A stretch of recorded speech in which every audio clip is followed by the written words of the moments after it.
This is only a test. Once again, it's on. We're back. And welcome to another episode of the Black Dad Podcast. Yes, sir. Episode 8. Pascal Rascal, underrated Ed. Yes, sir. Welcome back for another good one. We got a good one in store for y'all, man. Hopefully everybody enjoying these Jones, man. Tap that subscribe button. Tune in, man. Hit the like button. Comment, anything. We really appreciate your feedback. Absolutely, man. This is a good job, man. I'm excited about this episode right here for sure. What you got, man? Back. How was your week this week? I got smoke, nigga. Hold on. All right, so I'll start. I'll start with my week. Yeah, it's been that kind of week, so I'm gonna let you go first, brother. So, my weeks are pretty repetitive at this point. It's summer. It's not much going on. But one thing I will say, man, having the kids, having my two youngest, Jacoby and Brazil, man, they so tough, man. And they again, I talk about like how I'm consistently learning, right? Because I'm learning patience. You know, patience I might not have had it so much in my earlier years with my older children, but I'm learning it with them because I see a lot of glimpses of myself in them. You know, It might have been the same with my older children, but I can really see it now, like in them. So, you know, it makes me like try to be more calculated in how I respond to it. You know what I mean? Yeah. But they're tough, man. They fighting each other. Mind you, Kobe just turned 2. Brazil should be 6. Brazil, that's her baby brother. Right. So every aspect of his life, she feels like she has to usher and cater to him. Whereas Kobe, he's 2. He's discovering the world. He feel like he can do everything. You know what I'm saying? So it's so funny to watch them interact and stuff, man. And like I said, it makes me I'm learning a lot about myself and patience, man. But it's like they'll be fighting each other, and let's say Kobe hit Brazil. Then my thing is, again, we talked about that aggression thing, but I play with them like that.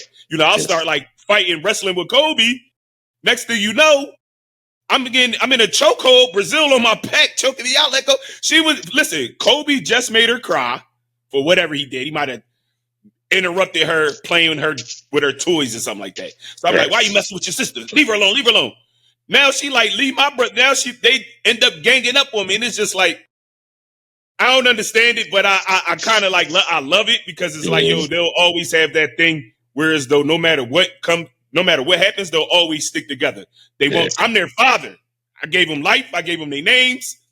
And I gave them each other's, but they don't care. They won't even allow me to get in between. If you mess with one of them, you gotta mess with both of them. So that's funny. That's always a funny thing to see. But again, just like learning patience, because I'm telling you, just trying to make sure that they understand and they know.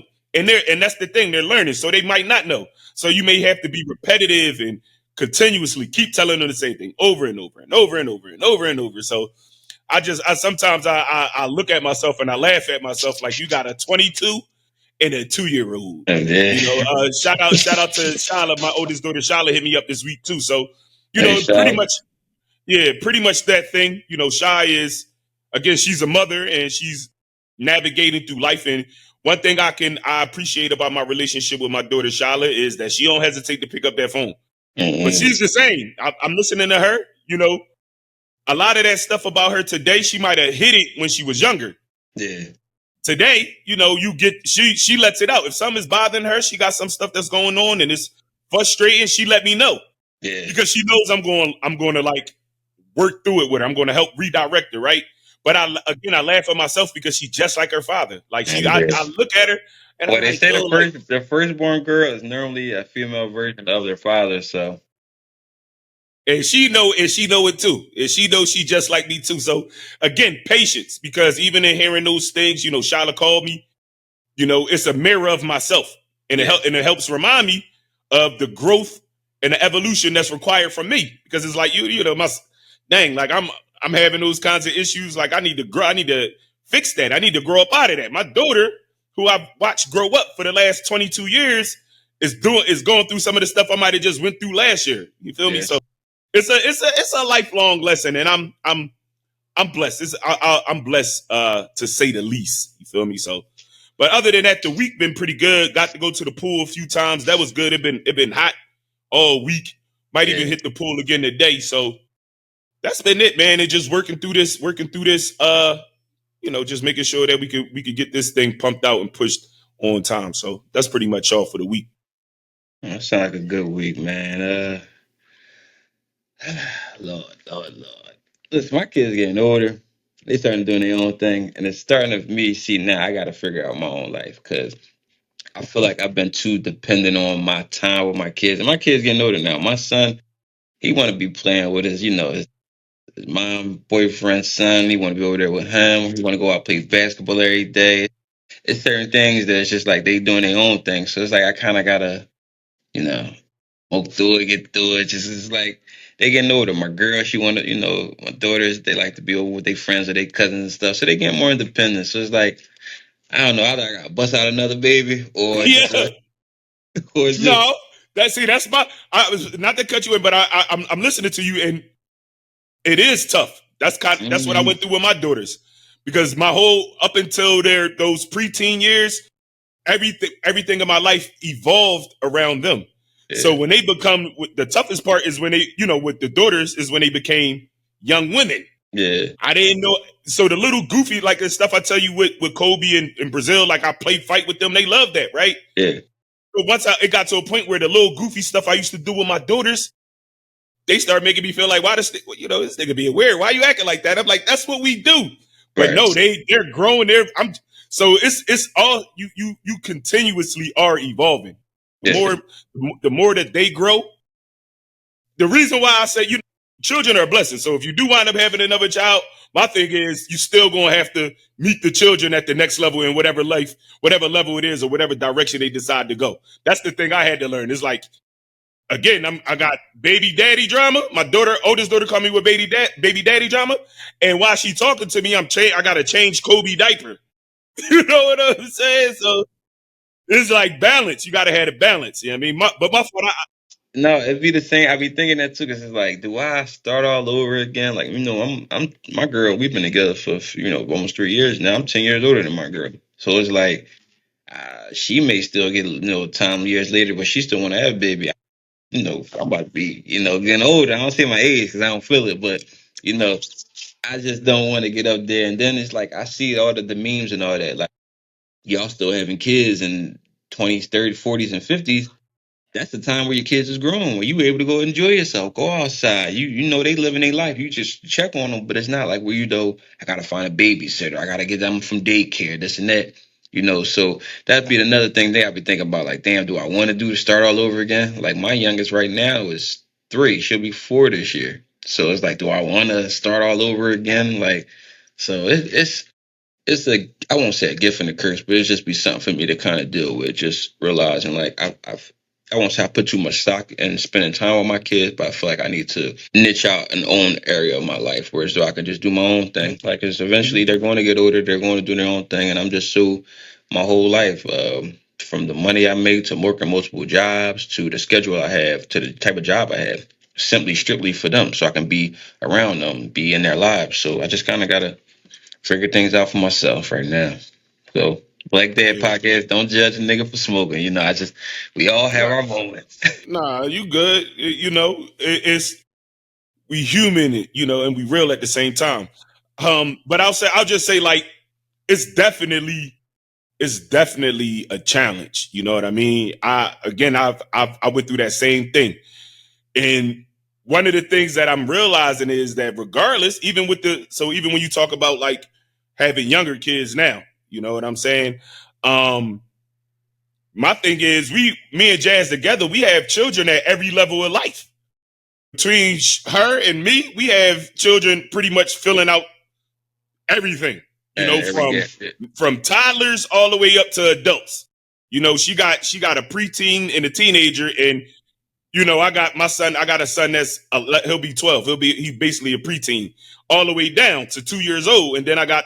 So it's like we fill out the board. So as far as having more children, and then I got a grandbaby who fits into that toddler age. So it's like we're gonna be busy regardless. You yeah, feel me? So I think is best for us, especially too, because having children at such an early age is like, yo, you've been a parent your whole life. And Yeah, then now as you etching into your older years and your children get old and then they start having children, it's like your job is never going to be done. You're going to yeah, still have to be available for your children, which in turn means you have to be available for your grandchildren. So once you become a parent, it's a lifelong journey. So even if you had that gap in time where you have to figure out how to reconnect with your children, is you know what I'm saying? Especially, I would say for you, just from what you've displayed and what I know, bro, like it'll come around. It's just like figuring out how to like it's like doing something new. It's almost kind of like when you go from elementary school or middle school to high school. yeah. It's You like gotta make you that might feel like transition. you might feel like you aren't prepared. That whole summer, you might you might go see the kids, or your first couple of weeks in high school, you might feel super small. Yeah, Next thing you know, you're a part of the whole thing. You're a part of it. You know what I'm yeah, saying? So I think it's just the transitioning, and then I guess not so much when I say fear, not so much fear, but for lack of a better expression, the fear of the unknown. You know yeah. what I'm saying? We haven't entered that place before, and we are. What do we do? How do I do it? When do we? You know what I mean? So, but you'll work through it, bro. I'm Yeah, confident. sure, love, man. I'm hopeful, man. Just be, a little change, man. That's my squad, man. Anything I do, whether the days that I get them, is just be for them and just be a little bit like, I love that though, because I'm not gonna say I'm not very family oriented, but I'm a loner. I say to myself, man, I can't tell you last time I seen my brother. Hey, shout out to Stacy. How you doing, brother? Mm-hmm. But Shout out to I'm Stacy. just Yeah. I'm not the type of person that's always around people, but for my children to have that is amazing to me. I would never try to put on them what's on me. Like that's just who I am. I feel like they put a one in my name for a reason because they wanted me to get used to. That's the only nigga I would be around. Like just goofing. Day So one. day Yeah. one. So I feel like so. I just but I never want my kids to be subjected to that. Be around your family. I love when my son called me. Hey, we about to go to our auntie Lala house. We about to go play with our cousins. We about to go here. I love that for them. So I never want to put on them what's on me. I like to be by myself. Y'all ain't got to be like that. I just real quick, and then we'll move forward and get to our main topic.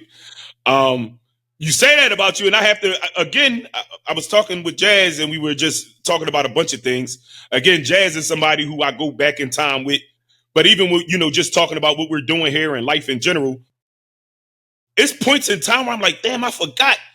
Davon did hit me up about this. We did speak about that, but because then it's like you'll had a conversation, then you spin off into the night. Yeah, You might, and then my life is so hectic, it might be hard for me to remember, but yeah, I've noticed that though. Like you've always been like, especially in like our older years, like you've always been kind of like, well, I'll see you on like social media and stuff like that. And if the conversations, if the conversations lead to us connecting, that's what we'll do. yeah. But I've always seen like, even if you go to your page, it's you and your kids, you and your kids, you and your kids and stuff. So I get it. I understand. I understand for Yeah, sure. I think for me it's safer that way. If you look at the climate of Philadelphia, like look at the city, Yeah, look at the yeah, shootouts, look at you. You can't sit back in the day. We can go sit in West Philly on a block at 2 o'clock in the morning, be out there with your friends all night, and not have to worry about getting shot, not have to worry about getting robbed, nobody running down on you.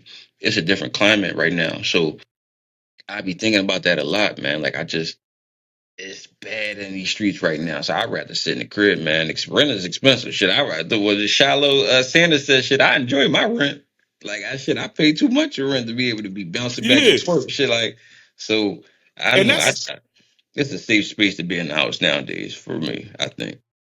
that's a mature idea, that mentality to have, and that come along with growth, because we aren't kids anymore. Especially when you got your own kids, you start finding the joy in the thing and some of the most simplest things. Yeah, Again, absolutely. going to the park, going to the pool or whatever, going out to lunch with your kid. You know what I'm saying? Things is way more to life than just standing around hanging out or waiting for something tragic to happen. You know what I'm saying? There's so much things Yeah, to do out here, and I think we that's a like I said, that's a mature mentality to have. That comes along with like growth for people. You know what I mean? yeah. So what we got? So all in all, the week was. How would you say the week was? My fault. I know I kind of like jumped in, but said some No, no. interesting The things. week was the week. We was a learning experience. I be needing weeks like this to be able to. Like I said, I always said it before. Life is like a series of tunnels. If you ain't just coming out of something, you about to go through something. So if this is what I'm going through, this ain't nothing compared to what most people going through. It was a blessing week. Just I learned lessons learned, and just gotta navigate my time more with the kids. So it's still a good week. And shout out to you, bro. Like, even I was thinking about this as I was getting ready again. We this is Sunday. This is our second time recording on a Sunday. And one thing I say, we make the adjustments, man. Life is life. We both have things going on outside of the podcast, but if we have to move a few things around or move this around just to place it in a position where as though it fits into our lives, that's what we do. So I commend you even for that aspect of things, like being able to balance this out as much as you possibly can while also Yeah. doing the things that you have to do on a daily basis, man. Because again, it can get tough, man. So I thought about that this morning as I was getting myself together. Like, yo, we really doing the thing. And Yes. eventually, these episodes right here, Davon, these are going to be the ones that help people truly understand. I think the Yes. ones that real people in are going to be based upon or based on a different idea, maybe, or not a different Yeah. idea, but it'll be something different. But people be able to come back to these things and say, yo, they really started from the muscle with this. You know what I'm saying? And that's why these are, regardless of the feedback, regardless of the obstacles that lay in front of us, it's important that we stick with it and push through. Because the better, for me, I'm an optimist, man. So I'm Yes. always looking forward to the future. I'm always looking. I try to stay focused on the present, but my mind, it always finds its way in the future. So Yeah. even if I go through something bad, I'm already looking forward to the future because it has to. You have to come out of it. That time from when something bad happened, it has to pass. So it's like, I try to be optimistic about things in life. So, we again, just a shout out to everybody who has helped us. Everybody is a lot of people. So this is our second effort with a podcast, and we still have Young Black and Gifted going on. But this is 3 years. We 3 years in the making, bro. Yeah. A year ago, I had you on for an interview, and here we are with a whole. Whole So that's, platform. you know what I'm saying, about like timing and working things out. You know what I mean? Shout out to everybody that's been a part of it along the way. But we going somewhere with this though. We definitely gonna go somewhere. And the efforts, and it takes, like I said, it takes consistency. But I wanna just give you recognition and give you your flowers because I know that you balancing a lot of things, but you still find time for this. So that's commendable. And because this is purpose for me. So, I want to make sure that I reciprocate that energy in ways that make it worth and beneficial to you in turn. So, all right. Look, and without telling y'all, I babysit, do hair, and sell drugs all out the same house. I'm hustling, trying to get to it. So, yeah, Right. no, man. Between that, I get the kids Sunday, Monday, Tuesday, Wednesday. They go back with their mom on Wednesday. They want to bounce back and forth. So it be And you like that. I working love too. it. We have two You got a jobs. job. We got two Yeah, jobs. I got a that great take job. energy, that take focus and energy in other directions too. So, and this is the purpose behind that is to not only be able to, we not only trying to build something, but also to try to like find a space to be able to digress from that. You feel me? Yeah. So that's the whole point. That's Yeah, no, part of I was this. just looking at stuff, man, and with the 401ks and stuff like that. I'm like, God damn, I gotta work this long? Like, shit, like, I, like, nah, I nigga, this know, ain't it. I know. Nah, Trust me, I'm I know. sorry. I don't feel I was born. I was made and put into this world to work 80 hours a week and not be able to spend time with my kids, no vacations. You only get 2 weeks off. You got to clock out certain amount of time, breaks and all that. No, no, no, no. I just was talking to my mom about that last night. She called me and she was saying that, and I said, "Mom, she totally misunderstood my stance in this thing." But I just had to like make it a little bit more clearer to her, and My hopefully grandma she the same understands. way, Ed. My grandma, Yeah, and God bless her, my grandma, she turned yeah. 80 years old this year. She actually wrote a book, Wow. and at 79 wrote a book. It's called The Sayings of Nan Hill, like amazing things. I'll show it probably at the end of this podcast. But Yeah, yeah, for just sure. like Tap that, that in. her mindset is the same way as your mom's. Baby, go get a nice 401k, baby. Don't nobody got no money like that. See, your attitude determines your latitude. If you think like that, that's what you're gonna think. Yep, yep. We are going outside that thinking. We thinking Yes, outside sir. that box. Yes, sir. So once you guys want to see it materialize and coming to fruition because of how our thinking, how our speak, as a man thinketh, so as he is, it's James life, Allen. it's life or death in the tongue, so what you say is what you get. Like one example, and we can get to our main topic. The Mm-hmm. young boy YBC Duel. Mm-hmm. Remember he was doing that interview, and God rest. So I don't know. I ain't in the street shit, none of that. I don't know who smoked him. I ain't know none of that. I'm Switzerland. But he I ain't said, "Ain't nobody." What he said? What he He said, spoke? "Man, ain't nobody get me yet. They And a ain't few slide days up on later, me yet. the Ain't next day, nobody get me yet." The next day they got him. So it's a next lot of day. power in our words. That word yet. I'm not rich yet. I'm not poor yet. See, when you put that word yet on there, you basically telling the universe it's eventually gonna come. Gonna happen, yeah.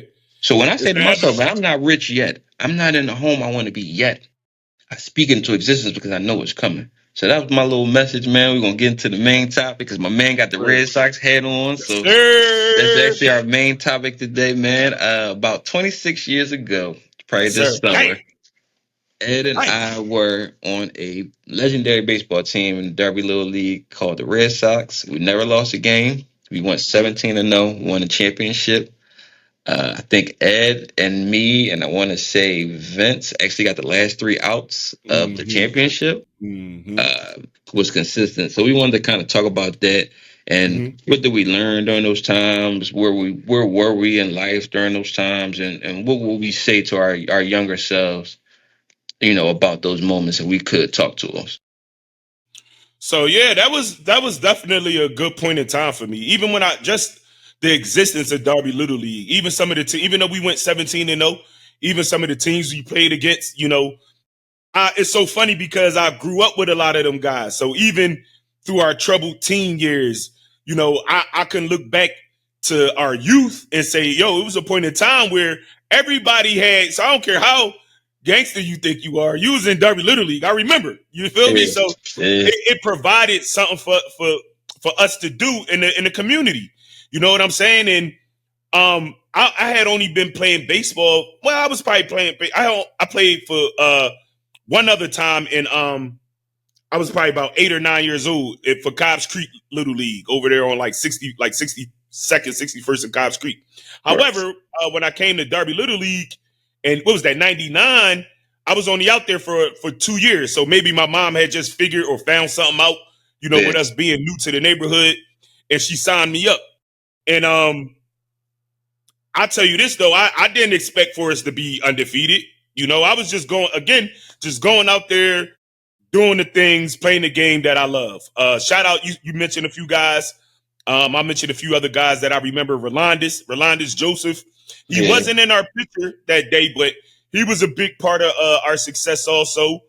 Um, and it was Rolandis Joseph, obviously yourself, me. I feel like Vince, and I feel like I'm missing somebody else. Chris I might Callahan, be Chris Callahan. That's where I wanted to go. Yeah, and that was my guy, Chris Callahan, Miss and his mom, Callahan. Shout Miss out to Miss Callahan. Callahan, Mr. Callahan. Absolutely. Absolutely. One of the coolest. When I say she was the nurse in Bell Avenue and would spoil wrestling shit for me. Like she told me Vince McMahon was the person, the ministry in the darkness. She told me all this shit before anything would happen. So she was shout out to Miss Callahan. I always think about you sometimes. Always wondering how you doing, man. Hopefully, you and the family are doing good. I know Chris, when my daughter was, when they opened up the elementary school in Kyle. My daughter was attending that joint, and she attended it from first or kindergarten all the way up until she graduated 6th grade. Miss Callahan was at that school, but I remember I would see Miss Callahan and I would talk to her, and she told me Chris at some point he was a math teacher or a Spanish teacher at the middle school at West. But I haven't seen Chris since we became adults. Yeah. But Chris was my guy. Chris was my guy. I would go over to their house. They lived out in Sea Cane. Hmm. I would go over to their house and stuff like that in the summertime. But however, man, just my biggest, just without, I don't want to drag it out too much. Shout out to Coach Dennis too. Coach Dennis, he was he was our coach, and he pieced that thing together. But I'll just share like two of my memories and then I'll move on. Right. So as far as the game, I can remember one time hitting. Well, first off, I played pitcher and I was catcher. Um, So if I wasn't pitching, I was probably catching, and maybe if they wanted to get like if I was they might have wanted to give somebody else a chance to do pitcher and catcher. I might play first base, right? But I remember I thought I hit the ball one time. I forget who we were playing, and I thought I hit it so high I thought it was going to be a home run, right? I thought it would go over the gate, but it was a ground rule double. It come down in the that was always as good as I thought I was. That was one thing I never accomplished, and it was hitting a home run over the gate. I may have done like an in the park home run where I just run around the bases fast, but I never hit the ball over the joint. And I remember Coach Dennis be stopping at second base because if it bounced from the infield over the fence is a ground rule double. And I knew that much about the game as a kid. And I remember Coach Dennis like, Eddie, why you stop running? And they was like, in the umps was like, no, it's a ground rule double. And then I remember he saying, oh yeah, I didn't see it. I thought it went over. So that's like one of my biggest things because if I was ever going to hit a home run, it was on that play right there. And my biggest one is the championship game. The championship game, I went out. Coach Dennis put the ball in my hand and told me you're gonna bring it home. And my thing is, I had played. We were 16-0. And this is I want to talk about this because this kind of like goes into our consistent conversations about being fathers and the importance of having your father and being built up as a young man, how having that confidence about yourself, you know what I'm saying, being able to work through situations mentally. I had, mind you, I had support, but my mom wasn't there. Again, shout out to my mom. My mom, if she wasn't at my games, it was because she was at work. Right. I said to her before, I told her like that was important that I had somebody, but I also understood why you weren't there. Right. You know what? When I would come home from the games, my mom cooked dinner. Yeah. I appreciate that because I know how many kids probably didn't go home to dinner. They probably only ate the hot dogs from the concession stand, the free Johns, and then that was it. And then pork too, yeah. They definitely was feeding us that pork, man. Mm-hmm. I'll never forget. So championship game, I just was having a terrible game, and I remember I'm the pitcher, and I might have just been psyched out, man. And my thing is, we was the best team. Nobody had ever beat us, but maybe one day I'll share another story about my other experience earlier in my baseball career. But I psyched myself out, and I remember Coach Dennis taking me out the game, and I remember crying because I felt like I failed, not only individually but my team. I've been pitching all year. I've never had to get taken out the game because I had a bad game. So for me to get all the way up to the championship game and feel as though I failed my team, I couldn't handle that. I was 12 years old. I remember crying, and everybody from Coach Dennis to whoever else was there, whatever adults were there. But see, follow me. I didn't have a father there. I didn't have an uncle there. I didn't have my mom there. I didn't have anybody there except for the people who had a common interest to the game at that point in time. So, however, they wound up put me at back catcher, and they put Vince in that pitcher. That's the pitcher. Yep. And so that I remember like the last pitch before he struck the guys out. I remember calling a timeout as the back catcher and running out to the we all came up to the mound together, all infield. Yeah. And I told him, I said, Vince, I was only 12. I knew how I felt, but I probably didn't have the real words that I probably wanted to express, but I knew I felt a way. And I remember saying like something like, let's get these mother F. Something like that, right?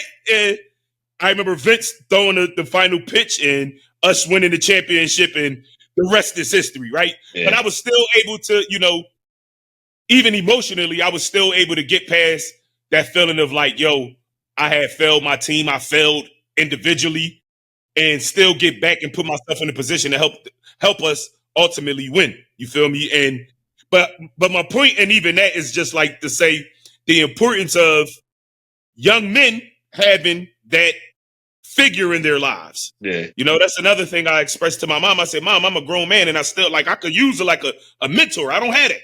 So, however you think this thing's supposed to go for me, no matter what you say, I got to do it all by myself. Nobody is helping me. Even if I do it the way that you think I should, nobody is helping me. So I'd rather just figure it out my own because I done made it this far, and I don't want to. If I do make any mistakes, if I do f up, it'll be on me. I can't. I it won't be at the expense or at the leisure of anybody else. You know what I'm saying? So I remember us pop. They gave us a little Apple sparkling. cider, yeah. Still kept Yeah, my man. bottle. Yeah, Big ass trophy, man, everything. I got the trophy. I got well, not. I don't have the trophy. I had. It might be at my mom's house in the garage. Yeah, well, That's probably you the when last. you do, let me get because I need a replica of mine. I broke mine as a Mm-hmm. kid. I was trying to. That's a long story, but uh, for me, football changed my life, man, because I was really I was different from most people out there. Like everybody else played football in Colwyn. Like I mean, from young ages, I Mm-hmm. was the only one didn't. I would always go down to the field. Mostly, I was into the chicks. I used to Mm-hmm. come to the games with Who y'all koozie got? sweaters. Who y'all got cheerleading this year? Yeah, that was me. I was on Shania and all that. I was on the cheerleaders. Like so but when it came to baseball, I always played like so when Shania Ham. Yeah, yeah, I so in haven't the seen back her in years. yeah, me neither. Shout out to her. So I used to in the back of our apartment there was like four corners on this little street. I probably think it's Greenway back there in Mm-hmm. Derby, and we would Mm-hmm. literally play right there. The one was home base, first base, second base, third base, and right that was the four corners. And I can't tell you how many balls I was roofing, like just hitting them, like and everybody be like, man, you play baseball good, you play. So when we played, and I'll never forget this, we our first game was right after my birthday when I made a birthday wish, I wish that we never lost a game. Look at this guy. Swear to God, like I Blessing the said, whole jump.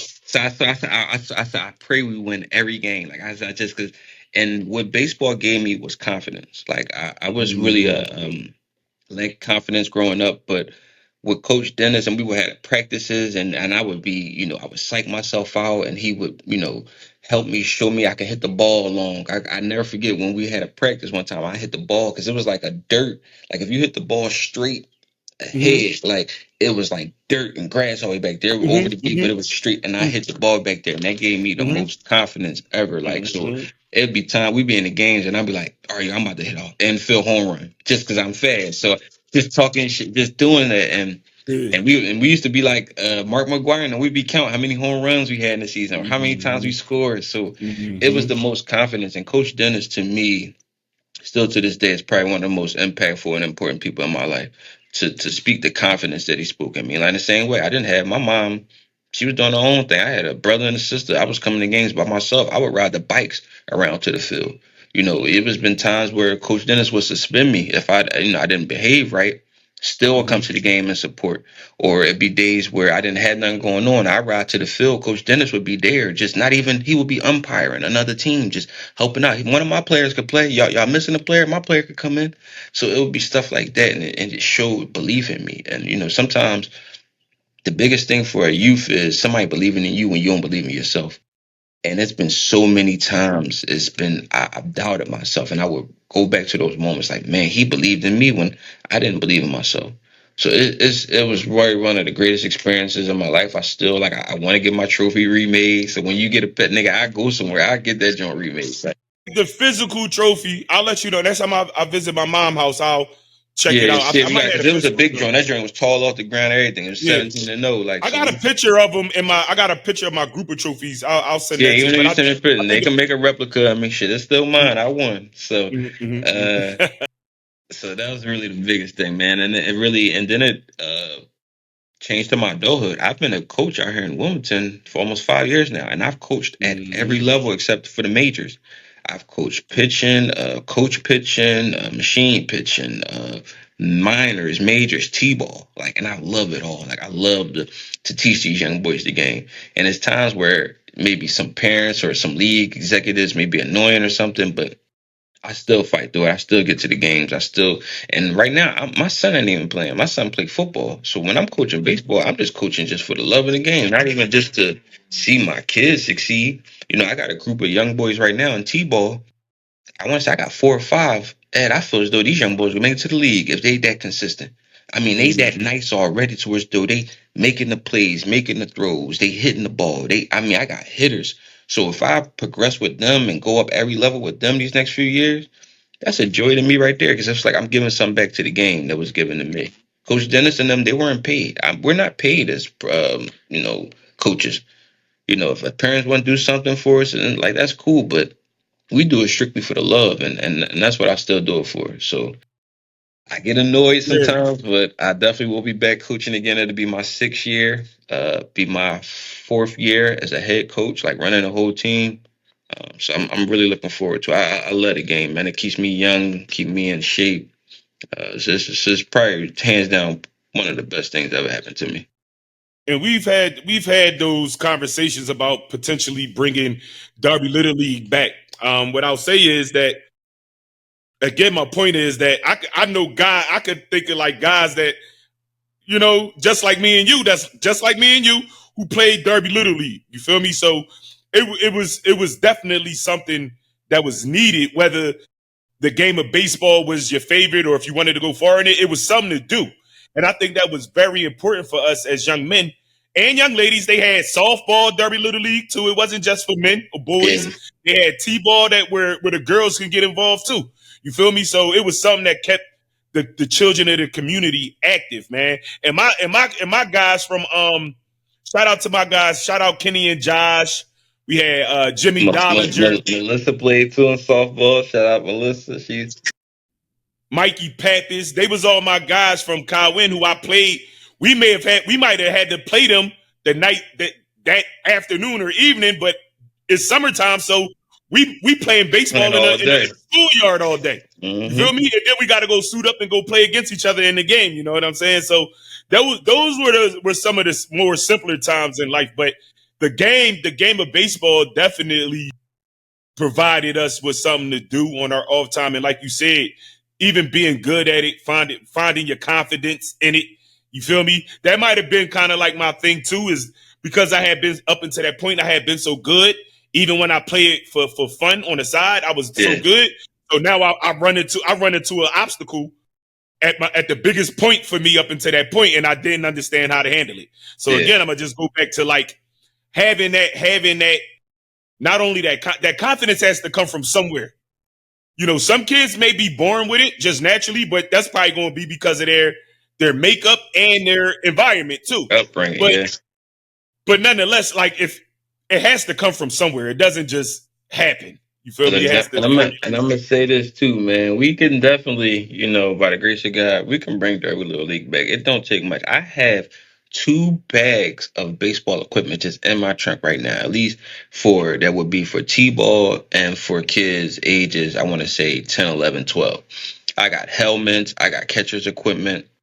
I even got the thing that dusts the motherfucking plate off. So if we want to figure something out, we still can. I still believe that even fall ball, even if we aim to try to maybe do a fundraiser or a car wash, something that we could get a small little fall ball league going on to generate the interest to come from the next spring. No, come next spring, next summer.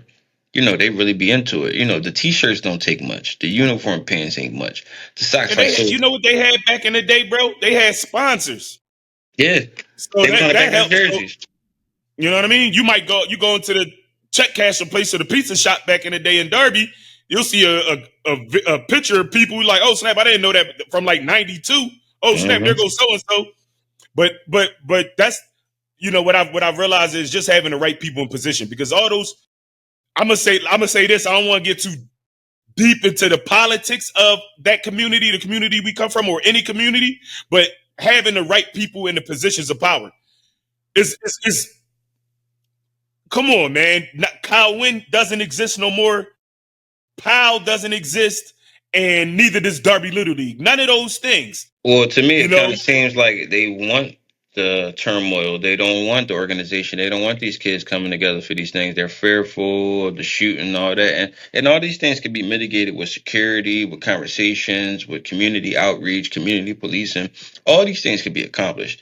So it's just really, like you said, it takes somebody at the forefront. It takes somebody in a position of leadership to really get out there and do it. But like I said, I'm speaking to existence, knock on wood. I already got some equipment right now. I could talk to some other people. There's another website, one of my homies, James Monroe, shout out to him. for me before where we can apply for this gently used equipment. We know people that make T-shirts. I know you know multiple businesses. Like we can get any, even if it's two people that sponsor one team, we get maybe six teams or three. Yeah, we get six teams or seven teams, so we can rotate. We try to free. We rent out the park lane. You know, because I think that's really nostalgic to be back there again. You know, we could bring the community. Just So you it know, what I just mean. boggles my mind how it's just like nothing. This shit crazy. Yeah, so I really feel like, if we can put together, and use this right here as our platform, and we use this Yeah. message, like we really, anybody that really wants to try to bring that back for these young kids, girls, boys, to learn the game of baseball, to get them out the way. I will commit to being a coach, even coming from Delaware. I'll slide down on the weekends during the week for practice, during the weekends, coach some games, Mm-hmm. umpire. So if we find more people like that, I believe we could do it. And I'm actually we get off of here, man. I'm gonna make a post on Facebook, and I'm gonna try to see if, man, we can get some sponsorship. We can get something that we could just try to make it for fall ball, man. We do like 6 weeks of fall ball. Try to get these young boys trophies, just something to feel good about, something they learn, something they accomplish, something they could be proud of. I aspire to have it at a point, and see, that's probably, Jazz tells me I'm a perfectionist. I don't like to hear that, but she might be right, right? In some cases, right? Because it's like we had it damn near perfect as young men. Yeah, We didn't have to worry about anything. I mean, we had fundraisers, but we wasn't like our league wasn't at risk of not being able to run in the middle of the season because of money. It yeah, was there. Everything was taken care of. So that's why I talk about like having the right, because that's what comes into play too, is the financial aspect of it. The money has to come in somewhere. And then my thing is, if you don't you got to have the right people handling those things, because shit get tough. Motherfucker might have the whole league. It's winter time, and they need to pay they need to pay their taxes on their house, and they yeah, take it from.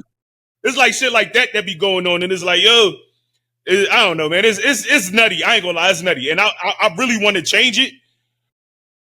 My thing is, I know how much I seen I seen multiple people pick up Kawin.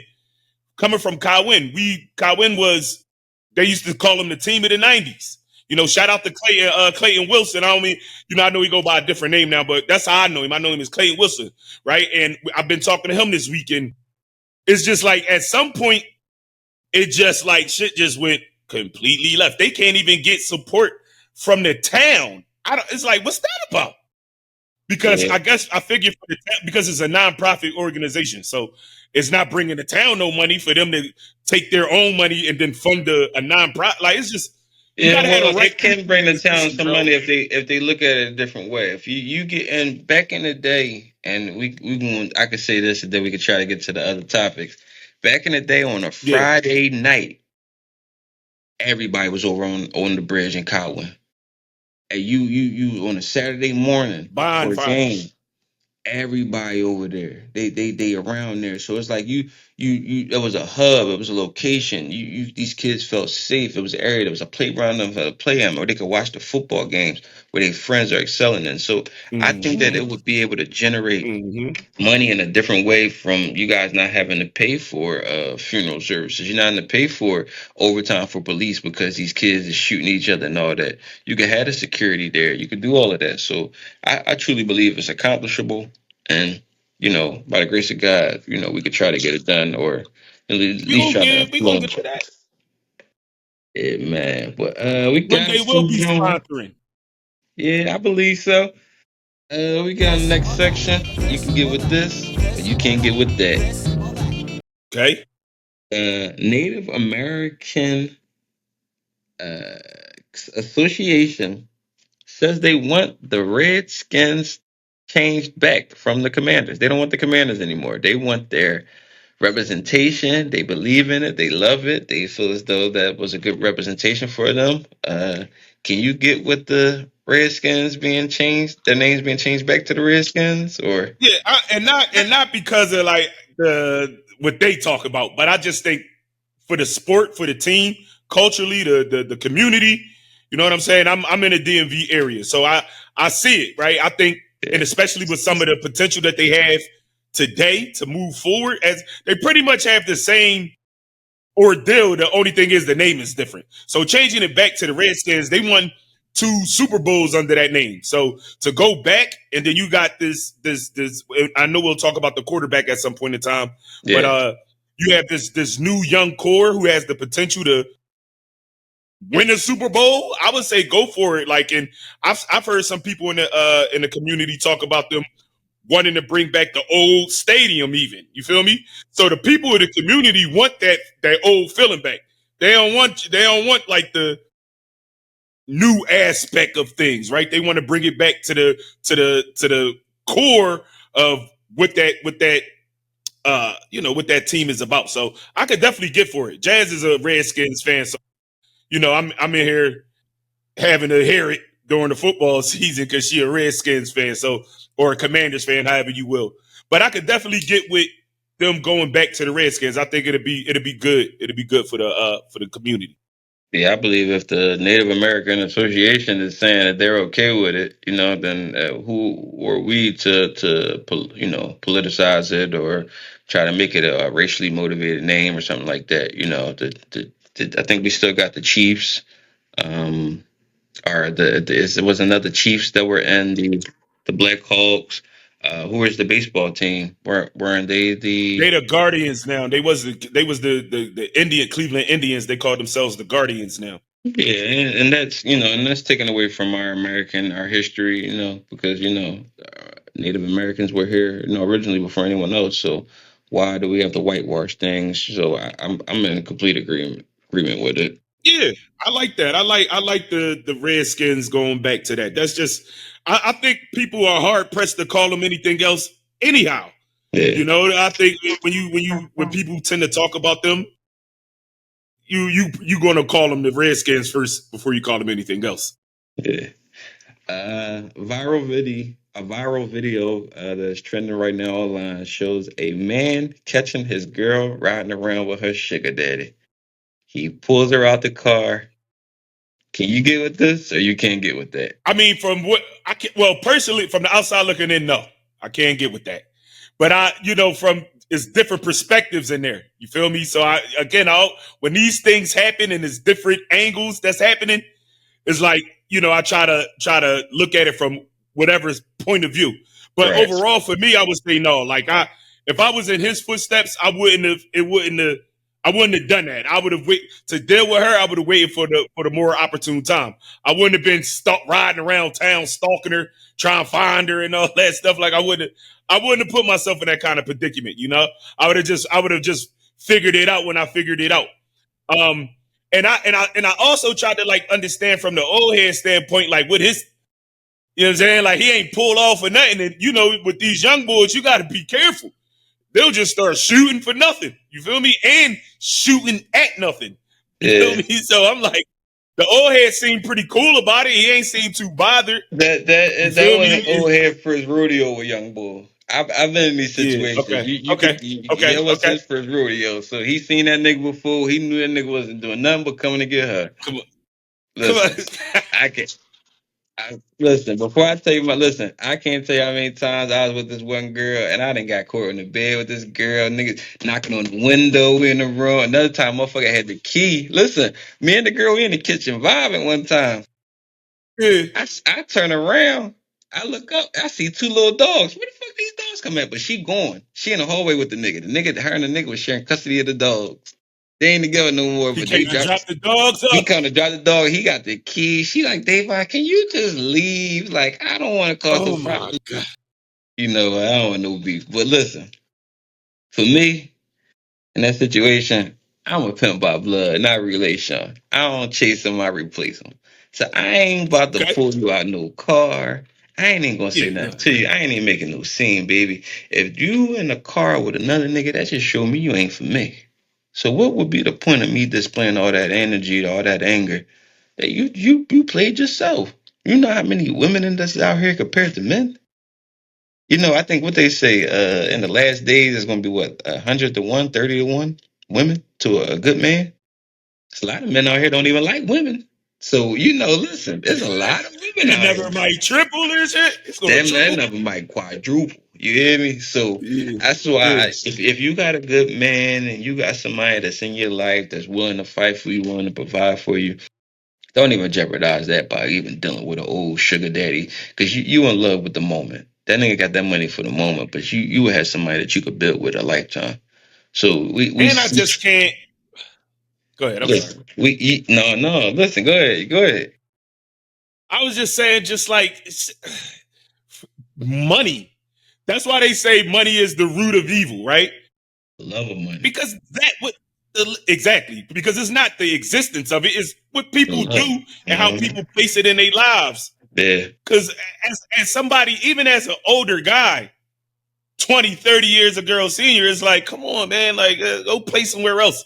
Go fucking have fun somewhere else, my nigga. Like, you feel I me? don't So know. I don't know. I don't know, I nigga. can't. That's I I'm got glad you. daughters, bro. I'm gonna be tough. It's tough for See, me. If I'm just, I get it. I understand. I understand the concept, but I'm just saying, like, there should be a cutoff. There should be a cutoff. That nigga was like 60, at yeah. least 50, and that was They it. say She wasn't no your 30-year-old. they say half your age plus 7 should Plus be the eight. lowest. Oh, I Plus thought it was 8. 8. All right, half your Yeah, so I half heard your that. age plus 8 should be the lowest Yeah, that I you get go. that. So what half Yeah. my age is? Hold on, goddamn, do the math. I ain't letting these people know how old I am. I get it. I get it. I get that concept, and that concept works, right? But but in this particular situation, you could look at the old head and you could tell he was at least twice her age. He wasn't like like a nigga. She wasn't 30 and he was 40. You feel me? Yeah. He was that was, and then you got to look at the young bull. So that's what I'm saying. That's some kid. The young bull was young. They was probably like in a mid to early 20s. I could just tell. Right, so Oh, it was at it's least 50. this is why I kind of look at it on both sides though, because that's why I always kind of tell Mm. young brothers, don't ever trip about a girl now because every year they make a new batch of them. Every year, if you like 25-year-olds, Yo, every this year, nigga, listen, every year a new batch of 25-year-olds come out. Every this year. nigga So crazy. the older you get and the more paper you get, and now that old head, he might have been shot out when he was younger. Nobody wanted his attention. Now he older, he got a couple dollars. Now he got his pick of the chicks he want. So that's why I'm trying to tell some niggas don't sit here and stress these chicks now because when you get older and your paper right, you might go ahead and get whatever you want. So, it's But that was the best. So even with that, cool, right? I understand that, but I'm gonna say in this particular situation or anyone alike, right? You got paper and you got your picks, and that's where you go. You went scraping at the bottom of the pot. Not saying I get the concept with young girls and all that stuff, but it's only from a that's only half the story. You don't get you a woman closer to your age. Why not? Why not you watch it because of the like the body and all like I guess my understanding would be a little bit different. I think as I get older, I'm going to want somebody mentally on my level opposed to just like physically, yeah, a physical thinking from physical, and this is just for me, right? Being like driven by the physical connection. This is why I got all them damn kids. You yeah, feel me? So it's like it got to be something deeper in your connection. You follow yeah, me? So like that's why that's I think why even ups and downs with me and my lady right now. I think that's why I know why we'll be okay and things will work out between us because we're a lot closer in our understanding. Even if we not perfect, nobody perfect. But if you got somebody that's I don't know. It's just different. I can't. I don't want to be that guy. I want to have that area of my life figured out. I don't yeah, want to be 60 and peeling them off. Because then yeah. what happened when you get too old to move around? Nigga, that's what home health aid is for. Better be rich. Then I ain't gonna lie. You better be rich. Listen, I got, see, You must. You I must. believe in duality. I'm two different people. I'm a nigga in my mind. I grow to be old. I got a wife. I got a kids. I'm happiness. But in the back of my mind, if some shit happen, oh nigga, I'm in the DR. I got about 15 This kids. nigga said the I'm living DR. my life. I'm living my life. I'm bouncing back and forth. I'm chilling. Like so, it's different strokes, different folks. Man, Get that though. I I would love to understand. be happy, but Yeah. it's just always in the back of my mind. What if something happened? What if my girl get out here Get for that. start cheating or something? What if my get like so? You always gotta just always have that contingency plan just in the back of your mind because I mean I'm on like my third life right now, so you never know where he's. Understand? Trust me, I understand. No, man. But our last, can you get with this? Can you get with that? I think you might have to read that one. That's about the No Child Left Behind. No, oh, not the stat of the week. Oh, that's a. Oh, all right, yeah, yeah, yeah. Okay, I thought I made that a stat of the week. Okay, Yeah, so all right, cool. My fault. Excuse me. I thought I read this because I added so much to it. I thought that yeah. I added You it mad at as the a stat? stat. No, you All just right, said, can so we switch? All right. all right, so I'll give you some. I'm gonna give you the concept, and then I'm gonna give you some context, just so you can better like answer it, right? So the No Child Left Behind Act, which was created in 2002, being replaced for the Every Child Succeeds Act, was replaced replaced the No Child Left Behind Act in 2015. So here's a more detailed explanation about the two, and then you could give me your feedback. So No Child Left Behind again was from 2002 to 2015.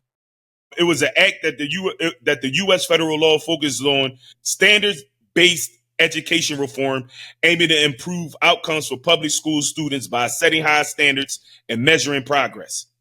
Okay, the Every Student Succeeds Act, which was again created in 2015 and is still running today. Um, it replaced the No Child Left Behind Act and was designed to give states more flexibility in designing their own education programs. The key differences are accountability. No Child Left Behind had one size fits all approach to accountability, while Every Child Succeeds allows states to develop their own systems. It's a lot here, so I'll just read one more. The focus, No Child Left Behind primarily focused on standardized test scores, while Every Student Succeeds emphasizes a broader range of factors, including school quality and student success. Can you get with the No Child Left Behind Act being replaced by the Every Student Succeeds Act? I think this is where my Republican nature is about to come in. That Okay. I would actually like them to abolish the entire education system. I think there should be private schools for everybody. Yes, Um, sir. you figure out the way that you want to educate your family, your children, and everything. As somebody who previously worked in the child welfare system, I despise No Child Left Behind. I despise the law because it was children with IEPs, individual education plans. They would be pushed in to the next grade. That was really what they meant by No Child Left Behind. They wouldn't leave them in that grade where they can possibly learn. They would just push them over next to the next grade. And now you got a whole bunch of kids who have graduated that don't have the skills and necessities to be able to succeed in life because you just pushed them through.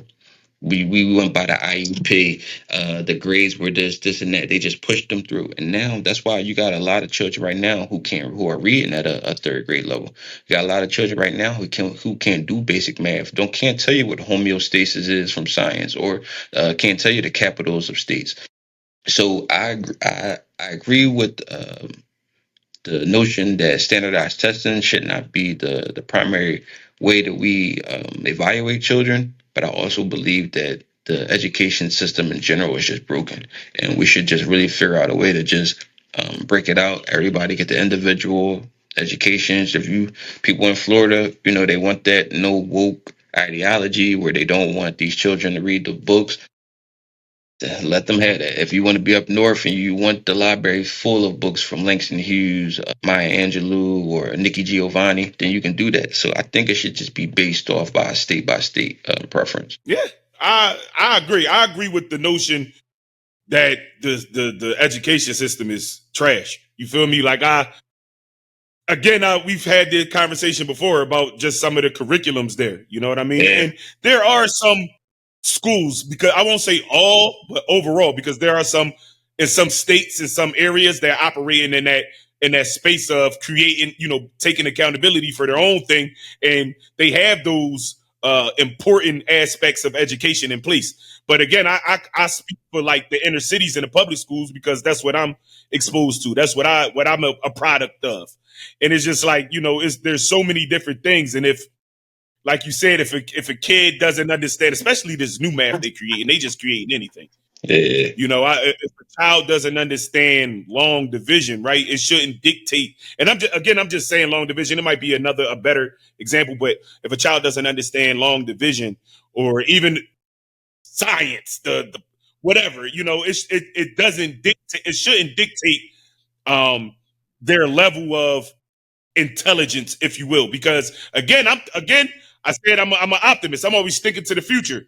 At what point in life does the planets set into a regular everyday person's life? You feel me? And I'm not saying that we Mhm. shouldn't learn about it. It should be those things should be subjective in the education program. They shouldn't be mandatory. You follow me? So yeah, I think it could be better. And again, to your point, so this is for me, it's gonna go back to because I always feel like homeschooling. That's like kind of like my goal for my younger children is being able to homeschool them, right? So that's another reason why this thing here is important because claiming our getting my life back. So I can have it. Not only do I got the money, we got the time. You feel Yeah. me? You can't it's gonna be tough to homeschool your child and have to work 2 9 to 5s. Now you're gonna Right. send them to school. You feel Right. me? So that's part like private schools I think are good too because you have those abilities. The people they have boards of and they listen to the people and you can communicate about the things that you want to have a part of the system, a part of the curriculum and all of that stuff like that. So those are always good, but they also cost money. So Right. I think like homeschooling the basics and getting back to the basics. For my children in particular, I can't speak for every child. I Yeah. think my children, especially the younger children, they need to be homeschooled. And then, again, with more time and reclaiming my time and having financial freedom, we could do the extracurricular activities so they can learn how to, interact with other children and stuff like that. You feel me? Yeah. But that's the thing. I know not every child has the ability to sit there like this and learn. Yeah. You feel me? They had the way that, like you said, they have that they one of them, I think it was No Child Left Behind. They said they had a one size fits all approach.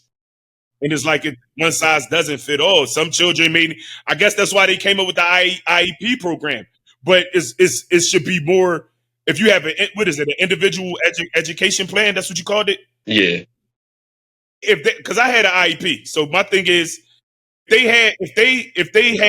if they're individualizing the child because of behavior or lack of like keeping up and all that stuff, it shouldn't stop at what's beneficial to you. We should really be looking at taking that time. If it's individual, we should Yeah. really be looking into what's necessary for that child to help them become successful.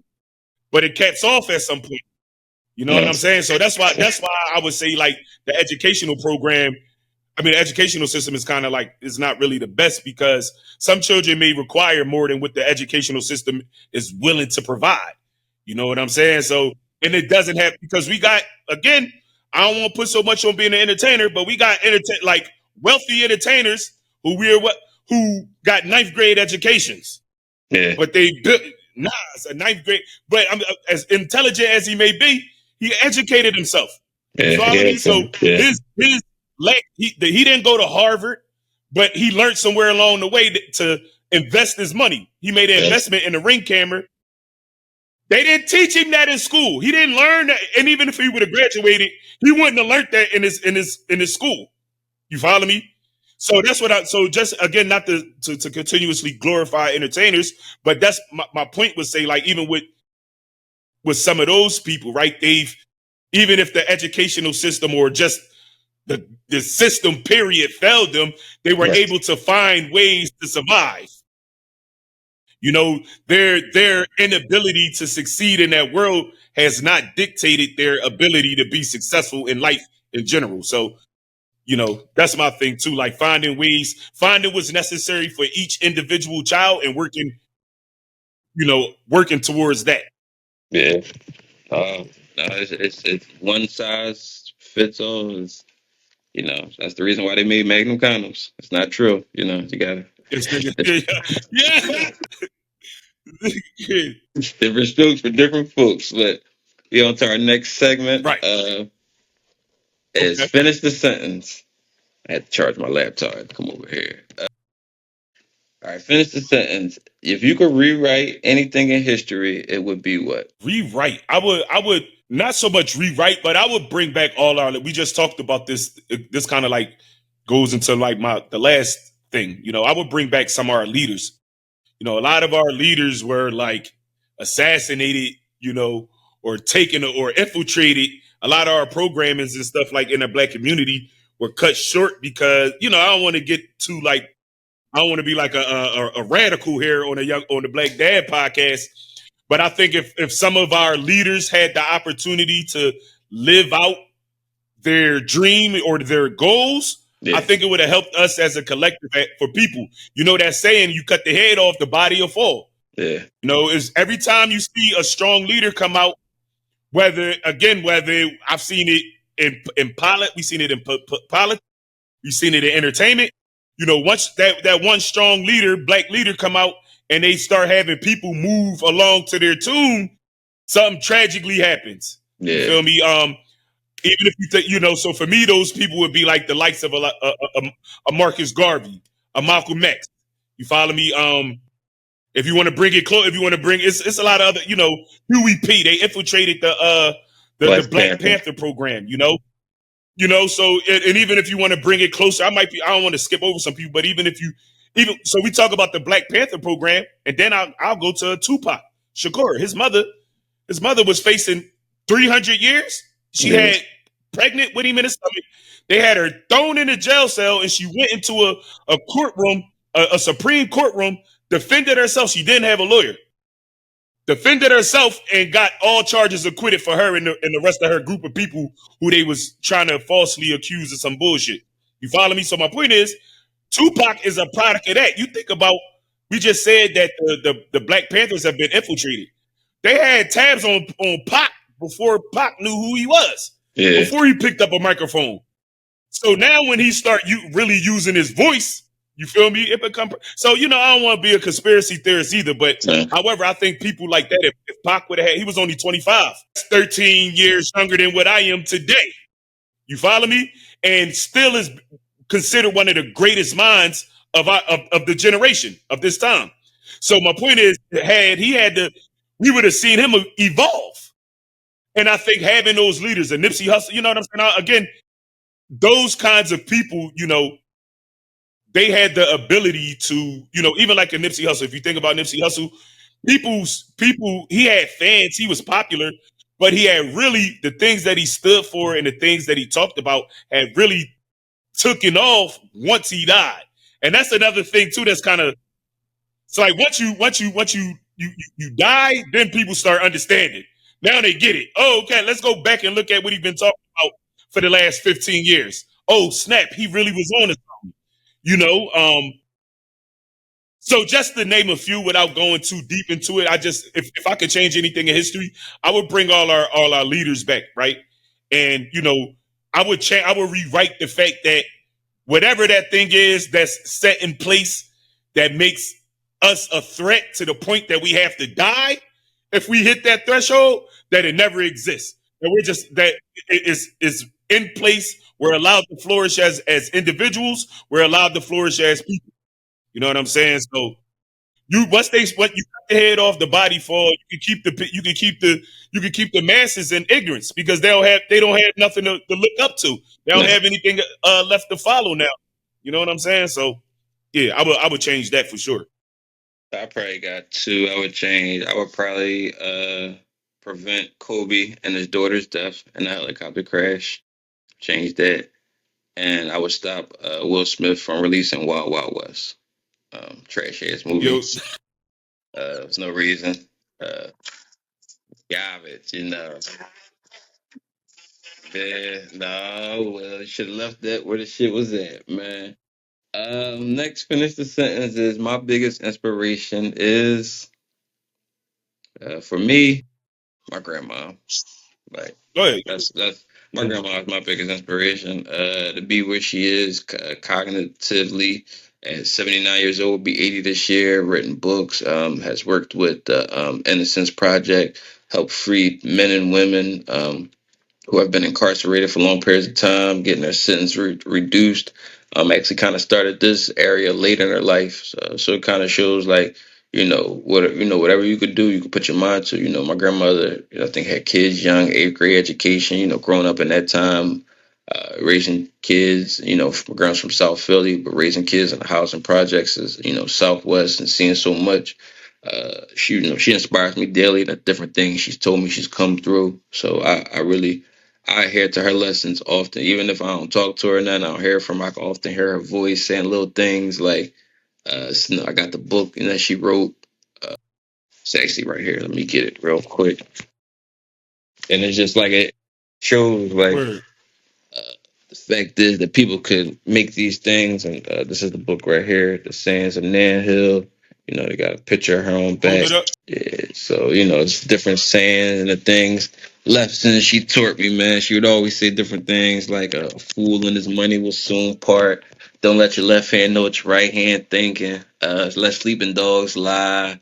You never seen two cats fighting and a dog run into it busily. If you see two women fighting, you never seen a man run up to it try to get involved. Like that's a women's issue. So she instilled in me a lot of good things that I still try to instill in my own children. So it's still my biggest inspiration. What would you say is your biggest inspiration?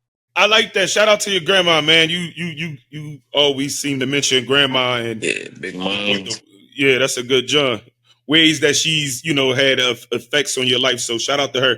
I like that. I would say though, for me to be honest, I have that in my life too, like a elder in my family or elders in my family who have been that. But I'm gonna say my children, right? Yeah, Again, for the reasons that seeing those things, those parts of myself in them, they give me like the drive to keep pushing forward. yeah, So if so again, this whole thing here, my daughter Brianna, I grabbed the equipment to record my daughter singing. I wanted maybe when she was in middle school, I used to record her doing singing, doing covers.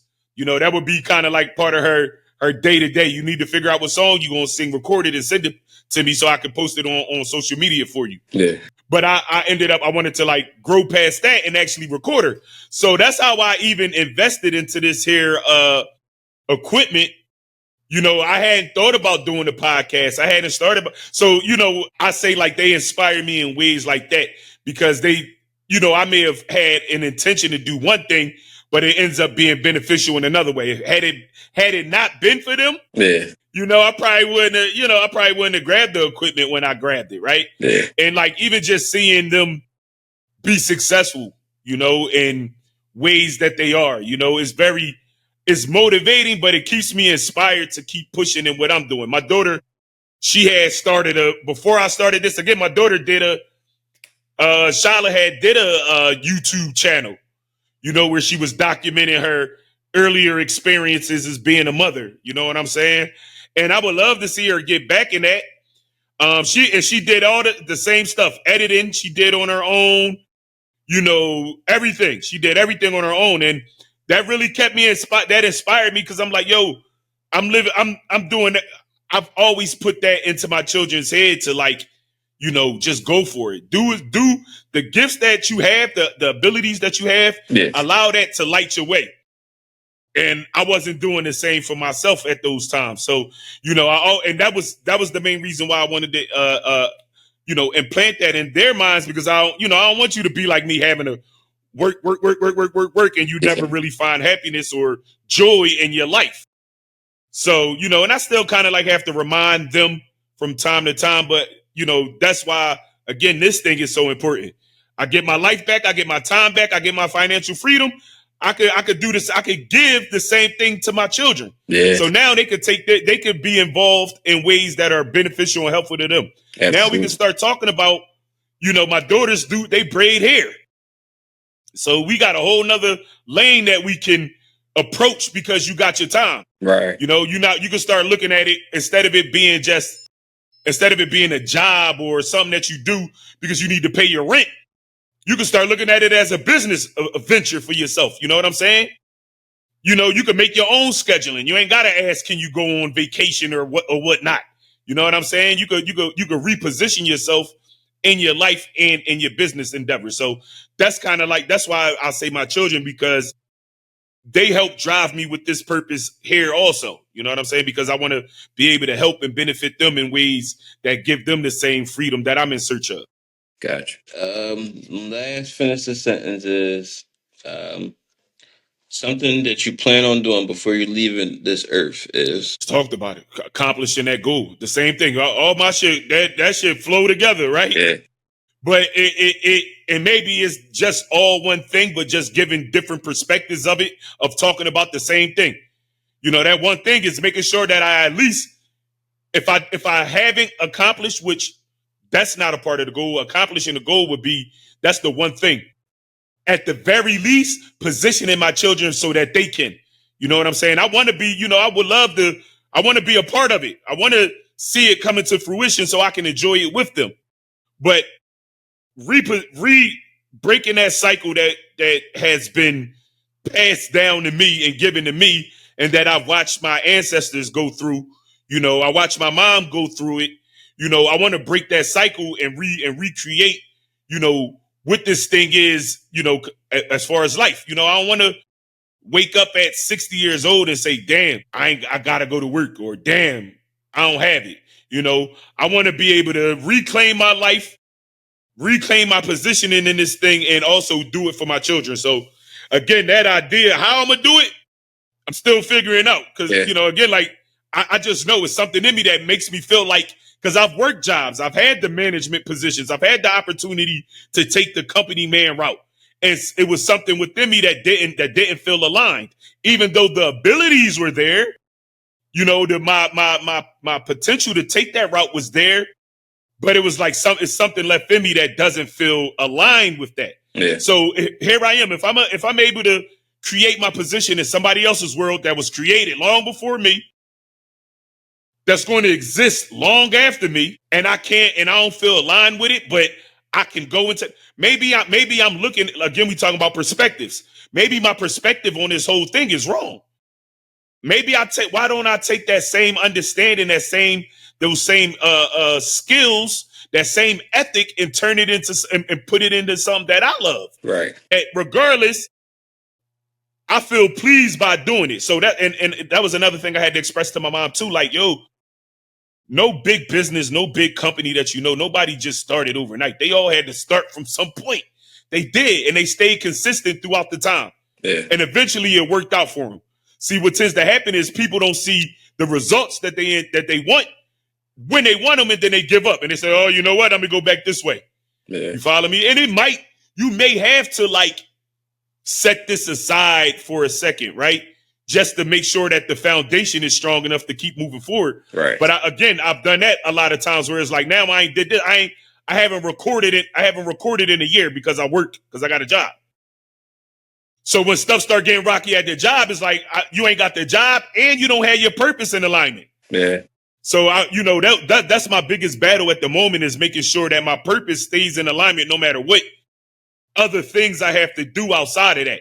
Yeah. But it's also to make sure that the purpose is in full alignment for not only myself, but for my children and my grandchildren, so that they can have the same freedom, the same leisure of not only creating the life that they want, but being able to enjoy the one that they create. You feel me? So that's the one thing right there, is that before I go up out of here, I'm trying to have that thing in order so that, it makes sense. Yeah. No, I agree. I'm trying to get that financial freedom in that time too. They say, I heard a good quote that says your imagination is your preview of life's coming events. And man, ever since I was a kid, I always imagined getting into real estate, property management, like getting houses, like really, that's really my biggest thing. Like I say to myself all the time, and they always say, if you want to kill a dream, tell it to a small mind. So I'm gonna say this with inshallah, hopefully a small mind is not listening to us or tell our dreams and try to kill it with their energy. I say to myself all the time, I'm gonna build storage container homes. Like I feel like it's a very manageable way. Storage containers cost about $1,000 to $2,000. You can get the land, you can you can get them together, you can build them, you can frame them all up, make beautiful homes. So my aspirations is in this world. I want to be able to leave all my kids some properties. Something happened to them, me today and tomorrow, or when I have these things. they'll have somewhere to live at, they'll have somewhere to be able to attain income from, passive income, so they have that freedom. They have the ability to just work. They have the ability to just go after their dreams. They want to open a beauty shop, a nail salon. My son he want to be a dermatologist or a football player. They have the freedom to do those Got the things. space. Yep. So Yep. my biggest thing is I want to build my empire, my dreams based off of real estate at first, because everybody needs homes. It goes for years. People need somewhere to live at, and if I can provide affordable housing, sustainable housing that you can be safe in, community compounds where community police and things like that. So I dream of stuff like that. Even like connective cities that are built off kinetic energy. Like shit, that's the stuff. Like I sit and think about. Like you got to think like we don't have to deal with fossil fuel or these other kind of electricity. There's kinetic energy where you got people that's just in the community. They're walking down the street or just opening their doors. That energy right there is powering their homes. Walking down the streets is powering them. The lights and things of that nature. So that's the type of things I think about, man. I'm Tony Dark. I'm a futuristic. My Yeah. mindset is I think of stuff like that. So inshallah, I'll be able to live out my dreams like that one day. Build beautiful futuristic homes and stuff like.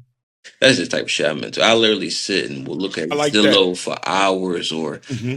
talk. My new shit now is I downloaded the Gronk app, which is an artificial intelligence. Hmm.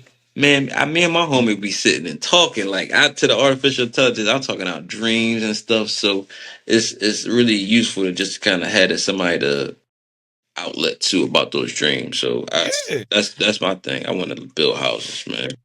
In real estate, I would say for sure, because I would say the same for me. Like at some point in time too, because that's one of those recession proof Jones where Yeah, like you said, people gonna always need always.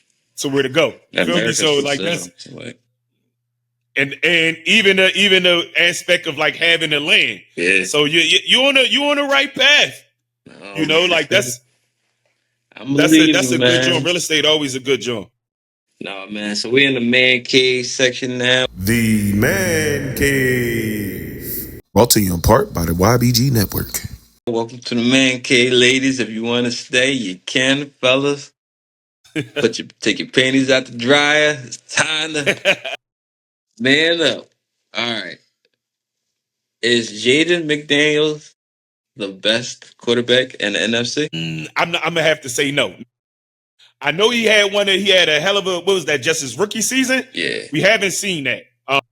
And even if you like line it up to like the likes of even though Jalen Hurts actually won the Super Bowl as the quarterback of his team, if you just look at the quarterback stats, I haven't looked at them, but I'm pretty sure they're pretty. If they're not, they're pretty close. If not, Jaden Daniels is in that vicinity. You follow me? I wouldn't say the best. I think what's going to make him the best is if he can be consistent in what we saw last year, and if he not only be consistent, but if he could somehow, some way get over that hump. If he could become like the starting quarterback for the NFC Championship team, the team that comes out of the NFC and at least make it to the Super Bowl, then we might be revisiting that conversation. Especially if he gives us glimpse of what we saw this previous season, I'll be inclined to have to agree with you. But he has the ability to become that. But this game, that game of football is a game of longevity, because you can have one good breakout season and then never get back. They got a prime example of that for me would be like a Debo Samuel. Debo Samuel, his first couple of years before the injuries started taking over, he was even through some of his injuries, he was really a sight to behold on that field. But things happen. You know what I'm saying? So longevity is part of the game. So I think if they could win the NFC East, outplay it, even if they don't win the NFC East, if they could find their way through because they didn't win the NFC East last year, but they were were they in the game to go to the Super Bowl? They was. Yeah. It was in the NFC Championship. Yeah. That shit crazy. He was a rookie. Yeah. So yeah, if they can overcome that, the Eagles, like what the Eagles is trying to do, and sustain the Giants and the Giants and who else, the Cowboys. Yeah. We might be revisiting that conversation for sure. But I think we will. But right now, I'm gonna say no. He got a little bit more work to do. All right, so before I answer, I actually put this question on here because, man, I miss football season, man. Growing up, I really wasn't into football like that. I think probably after watching the Little Giants movie that made me kind of start liking football. But as an adult, man, I love it, man. Sundays is peaceful. I might get during the school year, I get the kids from Monday to Thursday. So Sundays is my day. Like my girl be at work. Like I just at the house myself. I wake up in the morning, throw some food in the crock pot. So by the time the games come on, I put a ticket in, like try to see if I could hit. Like so, I love Sundays, man. They really just like a reset for the week for me, man. So I'm really looking forward to the football season. I already told everybody leave me alone on Sundays. Don't call me, don't message me. I ain't coming out nowhere, Yeah, don't plan nothing. If you need me from Monday through Saturday, I got you. But Sundays, we I'm getting there. The season ain't too far behind. We getting there. yeah, it's coming, but I will say yes and no. So I'll say yes because I feel as though he is further in progression wise from Jalen Hurts, where Jalen Hurts was in his rookie season. I don't think Jalen Hurts was taking the Eagles to the NFC Championship game in his rookie season. But I also say no because how can you rate a quarterback who's just won a Super Bowl over a rookie or somebody who's just in their sophomore season? So I still got Jalen Hurts as being the top quarterback in the NFC right now. Um, Okay. Next subject in the man cave: 5 classic movies you have not seen. I'm gonna go because I ain't. Yeah, I you ain't. go because I did. I was supposed to prepare for this segment and I did, but you go ahead while I get my bearings together. Go ahead. I have not seen Indiana Jones. Okay. I have not seen Back to the Future. Any of them? I have not seen The Color Purple. Okay. I have not seen Goonies, and I have not seen Do the Right Thing. Okay. Yeah. All right. So okay, that's not. I mean, do the right thing. Come on, bro. You come on, man. We gotta get you on do the right thing. Everything else is kind of like. I mean, I would say Back to the Future. We gotta get you on that, John, too. Anything else, I could kind of like understand because there's some of those movies I've seen, but even if I haven't, like Indiana Jones, I've seen Indiana Jones, but I haven't watched it as an adult to like really like grasp the movie. But I've watched it on TV. I've like seen it, but I haven't like indulged in it. Yeah. For me, I would say, but before we definitely gotta get you on do the right thing, bro. I really want to do the right I thing. That got a Spike lot. Lee Listen, joint. if I could really go to, if you ask me like any major black movies, I have not. Sugar Hill Avenue, I haven't seen it. Blue. Are you talking? Well, it's two of them. You got Sugar Hill with that's a. I want to say that's a Wesley Spike Lee Snipes. joint. Yeah, that's Sugar Hill. But then you got Blue Hill Avenue I also saw with Blue Hill Island Payne. Avenue. I saw Oh, Blue Hill all right, Avenue. cool. Yeah, I all ain't right, cool. see that. A lot of like the mid.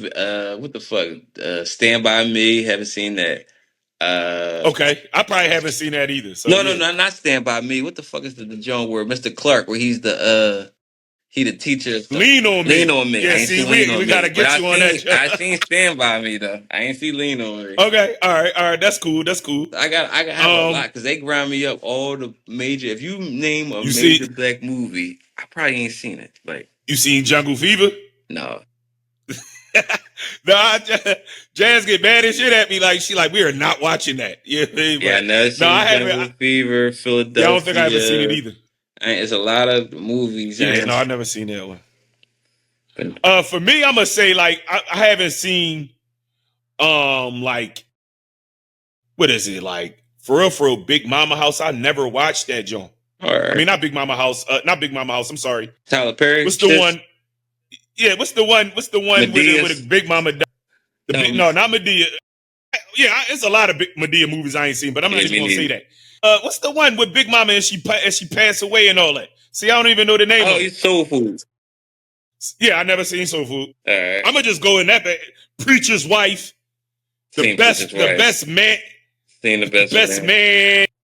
Yeah, them Jones I haven't seen. And I don't think I've ever seen like um. I know I haven't saw what's one of them Why Did I Get Married? I may have seen Why Did I Get Married too, but I know I haven't seen Why Did I Get Married. All right.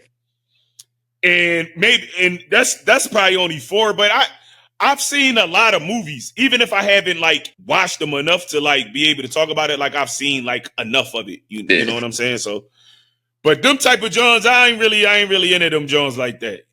Yeah, no, I'm cool. So them Jones like Same type time. them Jones, yeah, them type Jones for like us. Yeah, I'm cool. Man, your top 5 underrated male singers. That's another job. I gotta hear you, and I don't think because for me, I'm gonna just say this, and then I'll let you go. First off, I don't think I listen to enough R&B to have that kind of like understanding. So if I do have any R&B like guys, they will probably be like notable. You Yeah. feel me? But I don't think I even listen to enough R&B to claim anybody to be underrated. So I don't have that list. So Oh let's man, hear your list. smooth thug with the good hair. I throw that shit on. It's Who you underrated. got? And so I'm gonna go Bobby Womack. That's some old shit. Okay. Bobby Womack. You I'm, got I'm, I'm, I'm, your I, mama know who Bobby is. Your mama I know. know who Bobby All is, right. but I'm just saying, like, I could see him be. I guess Bobby was more like, for me, what I would say about Bobby Womack is that his content was there. Treacherous I don't know if motherfucker. that he was really a good singer, but his content was there though. Yeah, I say underrated. So I'm going with Neo F4. I feel like he's probably one of the best writers, man. One in a Million. That's probably one of my favorite songs by him.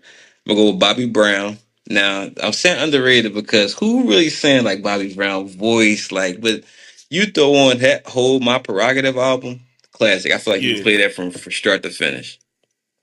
Uh, he may not be underrated, but I put him on my underrated list. I'm gonna go with Donnell Jones.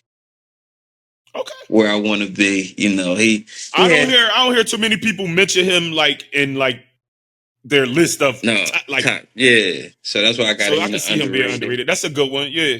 And my top underrated singer of all time. Rest in peace to this man, Gerald Levert.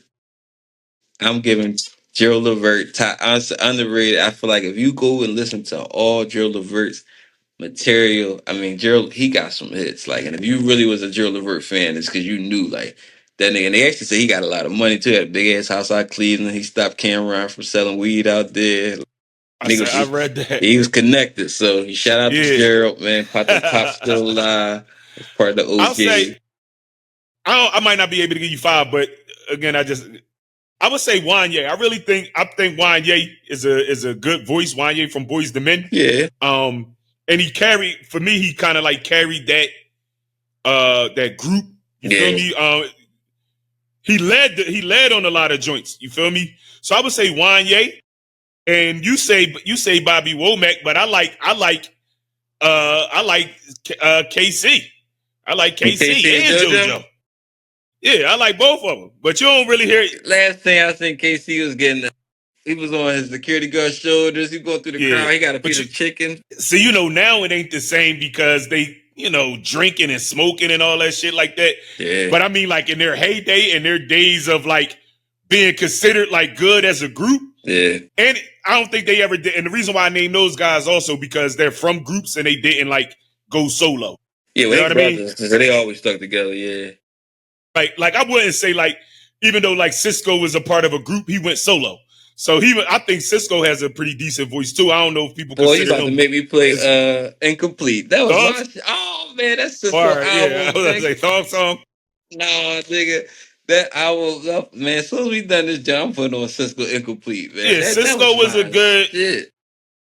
I guess just naming guy. I just named a few guys that normally in groups, and they even though Cisco did have a solo career, Yeah. I don't know if you hear his names in the top conversations a lot. You know what I'm saying? No. Yeah, that's pretty much all I got. All right, and our last topic of the day. I know I was really excited the other day to watch the Cooper Flag versus Bronny game. I think it was one of the highest grossing summer league games in history from just either ratings and attendance. What did you think of it? I personally think Cooper Flag was cool. I was actually more interested into another young bull who plays for the Mavericks. He was getting his joint off, man. I gotta find his name. His brother Nimhart, plays. Ryan Nimhart. I think His it's brother because played his for the brother, yeah, Pacers. bro. Oh man, when I say young boy got it, Yeah. he played the game the right way. The enthusiasm, the passing, like he was the steal of the draft to me. From what I'm seeing, I do love Edgecombe too from the Sixers. I love how he built, how he playing. But that young boy, man, what you said was his name again? I want to look him up.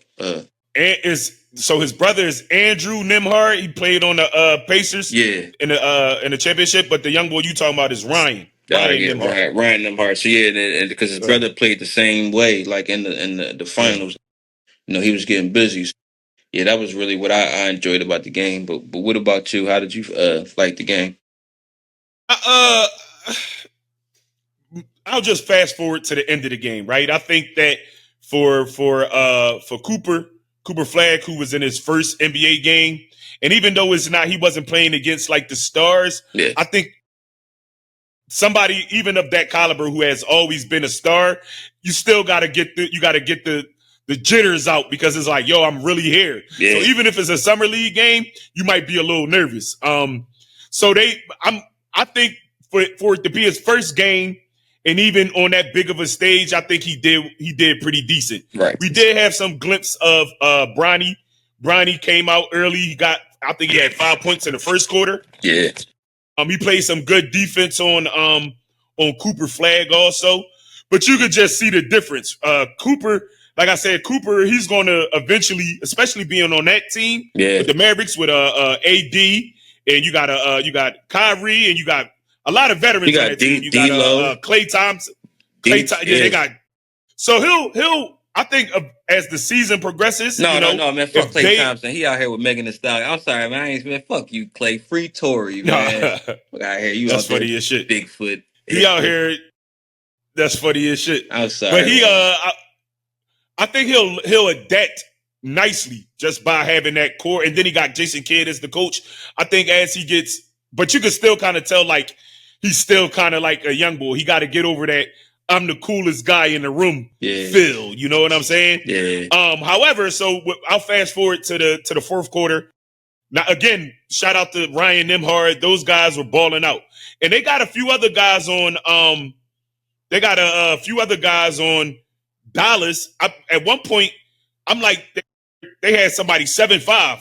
The shortest person in their lineup was 6'10" at Yeah. some point in time. So they got a lot of like, sizable guys on their team. But I don't know if it'll play out like that during the season. Yeah. But they were looking pretty good. And also the Lakers have Angel Reese's is our brother. I forget his. Yeah, they got him on the The bench. Lakers ain't nothing but a nympho team. That's funny as shit. Nepotism, not nympho, nepotism. 'Cause Oh, all they doing is picking up. If it ain't fucking him, they gonna go nympho pick team. up. They gonna go pick up Giannis, brother. They might go pick up Jokic. That's funny brother. as shit. They They had Giannis' brother when they won the championship. They had the youngest brother when they won. See? They don't pick up Yeah. people that sustenance that has the good game. They just picking up people that has a family member. They had Scottie Pippen Jr. And then That's once funny as the shit. big bull who was messing with Scottie Pippen mom was on the team, they treated Scottie Pippen Jr. So that's all the Funny as Lakers is shit. about. So just for fast forward into 19 seconds left in the fourth quarter, Dallas they were doing a lot of back and forth, and they were going runs both teams, right? So with 19 seconds left, they were tied. I think it was like an 89. I could be wrong. It was 85 or 89, something like that. And Lakers have the ball, so now they clearly give the ball to Bronny, right? So Bronny runs the clock down to maybe 6 seconds before he gets into his like I'm going to make a move. Yeah. And his move ended up being like a step back three, which he double pumped on, and it was he got the shot off, but it wasn't a good shot. Right. My thing is, if you going to run the clock down and somebody of his caliber, you should attack the rim. He misses the shot. Something ends up happening where as though the ball Dallas made the ball go out of bounds with 0.2 seconds. So then they give the ball to Bronny again, and Bronny tries to do a lob, which wasn't a good pass at all. So I just felt my point was I came away with that game, even though it was a summer league game. I came away from that game feeling like, yo, you talk about being a Nepo team, them putting the ball in Bronny's hand for 19 seconds and allowing him to just, he was too nonchalantly just run the clock down and not make a good basketball play. I was a little frustrated by that. You know what I'm saying? So, and remember too, it's summer league, so the actual head coaches aren't running the team. No. You know, they're giving the assistant coaches some time to run the teams too. So I was a little burnt out by Bronny for that. You know, still I'm a fan of the whole situation, but I felt like that situation with that amount of time they could have did a lot more. As far as Cooper, again, I think that Cooper did what he was supposed to, considering the fact that was only his first game. Yeah. The next game, I think he scored like 20 or 30 points, something like that. The next game. Well, they said that's how he is. When he was with the U.S. team this past summer, the first run he was nervous. You know, they had Grant Hill and I Get think the jitters out. Kerr had to talk to him. Second game, he was impressive. So I think he just got to get that. A reference to Bronny, it's a notoriety-driven game. You know, they were selling them tickets based off that matchup. That's why even they had him guarding Cooper sometimes. Cooper got like a couple feet on him. So for him having to drive, and that was just nothing but a highlight, a picture, just to publicize the game. And then them giving him the ball for the last few minutes, that's nothing but just try to get that highlight, that Sports Center, generate some interest. Because if he hits the game winner, then that's all on Sports Center all the next day. We're talking about LeBron James' son. He came out, he hit two amazing shots. They told him to do it. Yeah. He came out, he hit two amazing shots to start the game off, then just went cold. I went to the bathroom. My girl was watching it. She's like, man, Bronny James is ass. Like, I'm like, what? She's like, he missing, he turned the ball over. Like, so. And he also had, so I think, again, I'm a Bron fan, so I don't really got nothing bad to say, but if we just being honest, I think that he had his nonchalant attitude, but that, you know what I'm saying? Because either way, he gonna be good. He gonna be straight. Yeah. He was making $3 million streaming.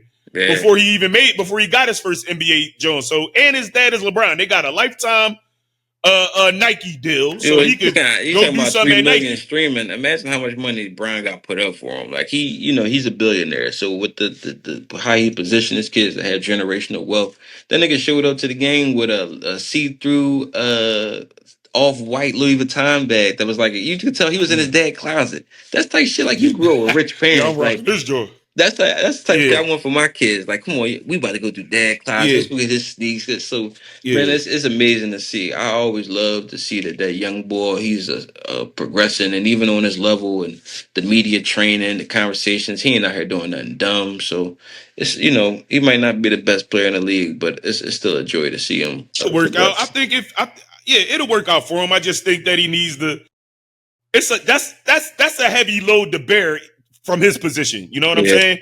Because even if he isn't like his father, he's within the realm that he can still have a name for himself. Yeah. If we think not all NBA stars have children who have went on to carry on their name in that status, in that stature. You know what I'm saying? So he's probably, his situation is pretty unique if we considering being carrying on a legacy. Yeah. You know what I'm saying? If you look at like a Steph, his dad was okay.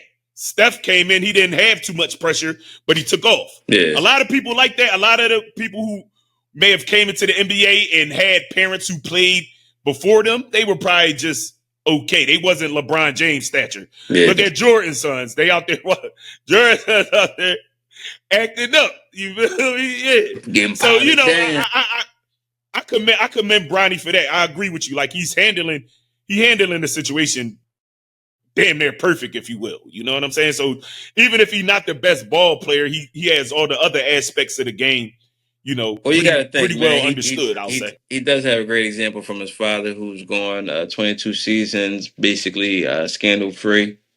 No outside children, no gambling problems, no drug problems, no things. I think the most scandal LeBron has had was with the decision to go to Miami. Mm-hmm. So it's not really been that much issues with LeBron. So he has a great system. Bronny, I'm sure, has a great system around him. Great ideals. His mom, sister still come to games. So it's still, and the thing I want to say, we still don't even know about that other son, who I think is going to be LeBron. No, the younger ones always is that way. Yeah, it is the second one, and so that's why I feel like even with LaMelo, You know, Yeah. Yeah. Lonzo good. Talking about But Bryce. Bryce, he going to yeah, Arizona. Arizona yeah. this season. So I feel like he gonna get off. I feel like he gonna get off. He got the game. He got the calmness to him. He goofy like LeBron. So I feel like it's gonna be a joy to see him. And even though he's LeBron's son, he kind of has a better route to create and having his own identity. He's Yeah, not LeBron James Jr. yeah, You feel me? yeah. He So brought identity to he doesn't himself. have to Yeah, carry that around. Yeah, yeah. And he tall like I him agree. too. Like yeah, so I feel like he gonna get off, man. He gonna they giving him the freedom just because he's so in the background. You don't even when the last time you heard anybody even mention him? So like he's gonna have Yeah. the chance to just under the radar go ahead and have fun in Arizona, go do his thing. So I look forward to seeing him play. I'm just excited about this upcoming sports season, man. Football, basketball, baseball, everything. So college football, college basketball. Mm-hmm. So Yeah, it's going to be exciting. It's so crazy because the fall will be here before we know it, man. shit, I'm already in the It'll fall be here mindset. I'm about to soon. get the dicky. You see, I got my hoodie. Yeah, I got my hoodie on. I said, let's get it. You Yeah, feel that's me? where I'm already at, man. But it's been another great episode, man. We want to thank Mm-hmm. y'all for tuning in again. It's been covered some great topics. I always enjoy this camaraderie with my brother, man, having these moments. And Salute. thank y'all for always tuning in. I'm Pascal Rascals, underrated Ed, man. It's the Black Yes, Dads sir. Podcast. Thank you for tuning in. This is only a test.